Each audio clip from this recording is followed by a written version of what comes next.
어휴, 계단 하나 내려가는 게 갈수록 힘드네. 선생님이 알려주신 대로 바꿨더니 무릎 통증이 많이 줄었어요. 감사합니다. 안녕하세요. 저는 김호진이고 20년간 정형외과에서 여러 환자들을 진료해 왔어요. 최근 제가 스페인으로 의학학회를 갔다가 아주 흥미로운 내용을 하나 발견했어요. 스페인의 관절염 비율이 한국에 비해 현저하게 낮다는 거예요. 어떤 분들은 지중해 사람들은 원래 건강하지 않나요? 하고 말하실지도 몰라요. 저도 처음에는 유전적 요인에 차이가 있다고 생각했어요. 하지만 연구진은 그렇게 단순하게 결론을 내리지 않았습니다. 실제 차이는 유전이 아니라 생활 방식, 그 중에서도 식단과 근력 유지 루틴에서 확연히 달랐어요. 저는 이 결과를 처음 보고 진료실에서 보던 우리 어르신들을 떠올렸어요. 병원에서 만나는 많은 분들이 이렇게 말씀하셔요.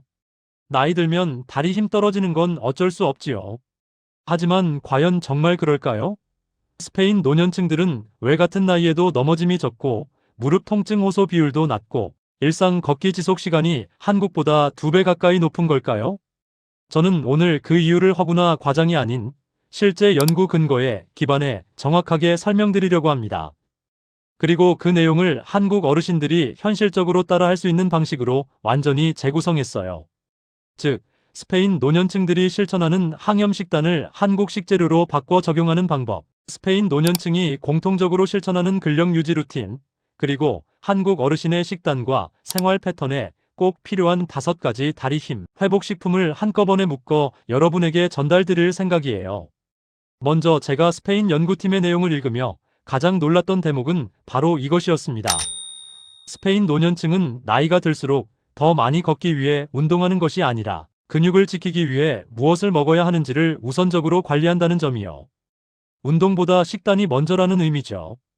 한국에서는 보통 운동을 해야 근육이 생긴다고 강조하지만 스페인에서는 근육은 식탁에서 절반 이상 결정된다고 믿습니다.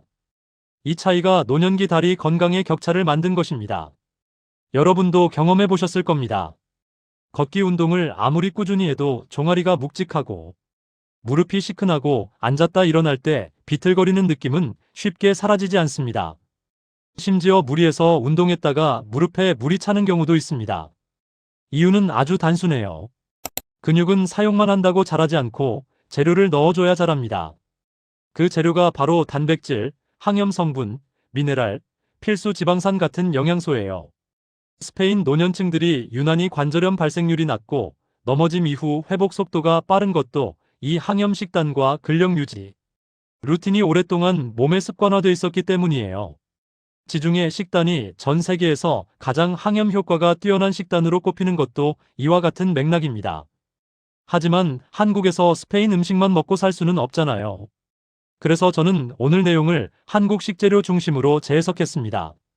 오늘 영상을 끝까지 시청해 주시고 주변 어르신들한테 꼭 추천해 주세요.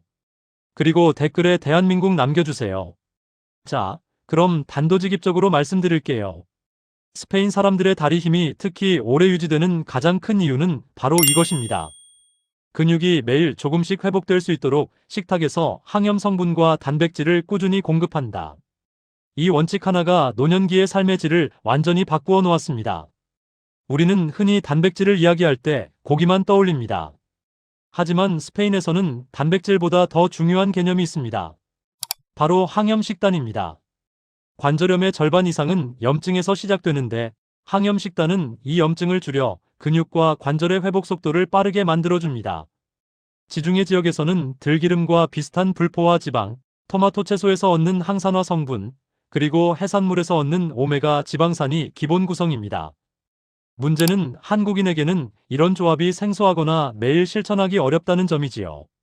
그래서 저는 이 요소들을 한국 식재료로 재조합했습니다. 스페인 올리브유 대신 들기름, 병아리콩 대신 검은 콩, 파프리카 대신 토마토와 오이, 정어리 대신 고등어 삼치를 쓰는 방식입니다. 이렇게 바꾸면 식단은 충분히 항염 효과를 유지하면서도 한국인의 입맛과 식문화에 훨씬 자연스럽게 녹아듭니다. 그럼 이 항염 식단이 왜 다리 근력을 살리는데 중요한 역할을 할까요?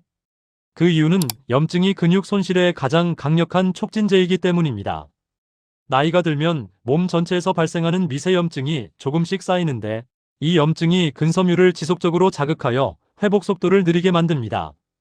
스페인 노인들이 관절염과 근력 저하가 적은 것도 바로 이 만성 염증을 식단으로 먼저 관리하기 때문입니다. 즉, 항염식단은 약해진 근육을 다시 회복시키는 토양을 정리하는 역할을 합니다. 이 토양이 정리돼야 근육이 심어지고 자랄 수 있습니다. 한국형 항염식단의 기본 조합을 한번 정리해 보겠습니다. 들기름 한 숟가락을 나물이나 밥에 더해 지방산 균형을 맞추고 검은 콩이나 두부로 식물성 단백질을 보충하며 매 끼니마다 토마토나 배추김치처럼 발효된 채소를 함께 먹어 항산화 성분을 안정적으로 공급합니다. 그리고 일주일에 두세 번 고등어나 삼치 같은 등푸른 생선을 추가하여 오메가 지방산을 보충합니다. 이 네 가지 조합은 근육의 재생관절의 염증 완화 균형 감각 향상 피로 감소에 직접적인 영향을 줍니다. 특히 들기름과 검은 콩의 조합은 스페인의 올리브유와 병아리콩 조합과 거의 동일한 항염 효과를 만들어냅니다. 검은 콩의 저항성 전분은 장내 유익균을 활성화해 염증 수치를 낮추고 들기름의 알파-리놀렌산은 근육 세포막을 유연하게 유지시켜 움직임 신호가 더 빠르고 정확하게 전달되도록 돕습니다. 이 두 가지가 함께 작용하면 걸음이 가벼워지고 오래 서 있을 때 생기던 무거운 느낌이 줄어들게 됩니다. 익숙하지만 우리가 평소에 먹는 식단과는 조금 다르게 느껴질 수도 있어요. 그래서 올리브유는 들기름으로, 병아리콩은 검은 콩으로, 토마토는 오이나 김치로, 견과류는 쉽게 구할 수 있는 아몬드로, 생선류는 고등어나 삼치로 이 정도로만 드셔도 충분해요. 이 조합들은 우리에게 너무 익숙한 음식이잖아요. 이것들 하나하나가 근육의 염증을 가라앉히고 재생을 도와주는 강력한 역할을 합니다. 그럼 식단만 하면 되나요? 아니요, 한 가지가 더 있습니다. 답은 어렵지 않습니다. 빠르게 알아볼게요. 스페인 연구팀은 노인을 대상으로 특정 운동을 시킨 것이 아니라 실제 생활 속에서 어떤 행동을 반복하는지를 관찰했습니다. 그 결과 세 가지 공통점이 발견됐습니다. 첫째, 짧고 가벼운 근력 자극을 자주 준다는 점입니다. 스페인 노인들은 하루에 단번에 많은 양의 운동을 하지 않습니다. 대신 식사 후 10분 정도 아침 햇볕 아래에서 천천히 다리를 들어 올리거나 의자에서 여러 번 가볍게 일어나는 동작을 반복합니다. 이 작은 자극들이 근육세포의 회복 회로를 매일 켜주는 역할을 합니다. 한국식으로 바꾸면 밥 먹고 나서 10분 정도 창문가에서 종아리 들기, 의자 일어나기, 발목 회전 같은 동작을 반복하는 것만으로도 충분합니다. 둘째, 햇볕을 활용한다는 점입니다. 스페인 노인들은 햇볕이 피부에 닿는 시간을 자연스럽게 확보합니다. 이 햇볕은 비타민 D 합성을 돕고 비타민 D는 근육 수축 능력과 균형 감각을 유지하는 데 필수적입니다. 한국 어르신들이 비타민 D 결핍이 많은 이유는 실내 생활이 많고 외출을 햇볕이 약한 시간대에 하기 때문입니다. 근력 회복을 위해서는 하루 15분 정도 얼굴과 손등에 햇볕을 받는 것만으로도 충분한 도움을 얻을 수 있습니다. 셋째, 좌식 생활을 줄인다는 점입니다. 스페인 노인은 바닥에 앉는 경우가 거의 없습니다. 의자 생활이 기본이기 때문에 무릎 관절의 과도한 굽힘이 줄고 고관절이 자연스럽게 열려 움직임 범위가 넓습니다. 한국 노인이 무릎 관절염이 많은 이유 중 하나가 이 좌식 문화에 있다는 점은 이미 여러 연구에서 밝혀졌습니다. 따라서 근력 회복을 위해서는 식사와 휴식을 바닥이 아닌 의자에서 하는 것만으로도 관절 부하를 상당히 줄일 수 있습니다. 그래서 제가 추천드리는 건 최대한 좌식 생활을 피하는 것입니다. 사실 한국 문화는 이미 좌식 생활에 익숙해져 있어요. 근데 우리가 흔히 하는 앞바다리나 방에 그냥 앉는 습관들이 무릎을 망치는 주요 원인이에요. 조금 불편하더라도 의자나 소파에 앉는 것을 습관 들여보시길 바래요.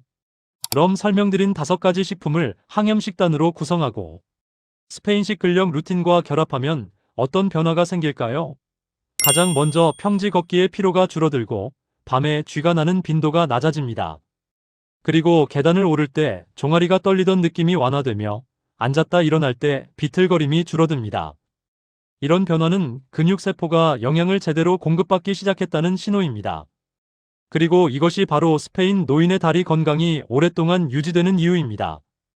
여러분, 금방 들었던 이야기를 통해 왜 한국 노인의 다리 힘이 쉽게 약해지고 왜 스페인 노인들이 더 안정적으로 근력을 유지하는지 충분히 이해하셨을 겁니다.